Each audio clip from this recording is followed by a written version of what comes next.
రిజర్వాయర్లు కూడా పెట్టి ఏ విధంగా మీరు రెగ్యులేట్ చేస్తున్నారో ఫ్లో ఆఫ్ వాటర్ కూడా పెడితే they will have an idea how much water you are having, what is the cushion you are creating there, how much water is flowing.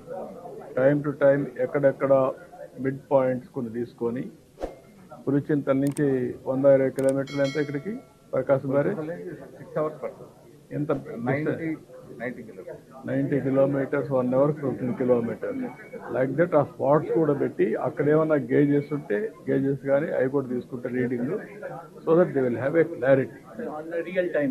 Real time basis water flow different places different quantities contributors మధ్యలో కొన్ని వస్తూ ఉంటాయి, అవి కూడా పెడితే అవి కూడా add అయితే ఎంత వస్తుంది వాటర్ లాస్ట్లో టాలీ అయిందా లేదా, అది where you have to work it out.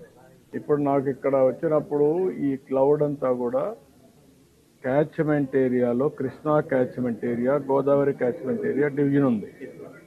ఆ మ్యాప్ను తీసుకోగలిగా? గోదావరి క్యాచ్మెంట్ ఏరియా కూడా మనం మానిటర్ చేస్తే భద్రాచలం నుంచి మనకి ఈ టైం వన్ డే వస్తుంది. ఇక్కడికి వచ్చాక 4,93,000 ఇన్ఫ్లో, 5,75,000 అవుట్ఫ్లో మీరు రిలీజ్ చేస్తున్నారు. ఇంకా పైన నుంచి వాటర్ తగ్గుతుంది తప్ప పెరిగే అవకాశం లేదు. ఇంకా పెరగదు. ఆ 3.6 కూడా తగ్గుతుంది. అది కూడా తగ్గుతుంది. అది తగ్గినప్పుడు కిందన వాటర్ వచ్చినా దీనికంటే ఎక్కువ వాటర్ అలొపేషన్ ఫ్లాష్ వచ్చే వాటర్ తప్ప దాన్ని పైన ఏమైనా నిలబెట్టగలిగితే కొద్దిగా మీరు క్వశ్చన్ పెట్టుకోగలిగితే అప్పుడు కిందికి వచ్చే కొద్దిగా బ్యాలెన్స్ అవుతుంది కదా.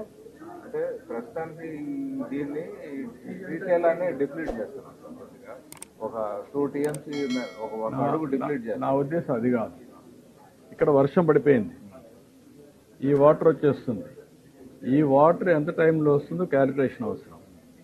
ఈ వాటర్ వచ్చేసినప్పుడు పైనుండే వాటర్లో తక్కువే రిలీజ్ చేస్తే పులిచెంతల నుంచి నాగార్జునసాగర్ నుంచి ఈ వాటర్ ఎవాక్యుయేషన్ అయిపోతుంది, అప్పుడు అది రిలీజ్ చేసుకోవచ్చు ఎంతకాలం తర్వాత. ఆ రెండు బ్యాలెన్స్ చేయండి అంటున్నారు.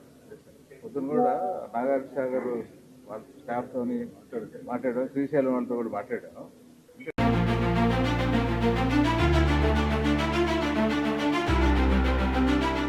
Like, share and subscribe to Rajaniti channel.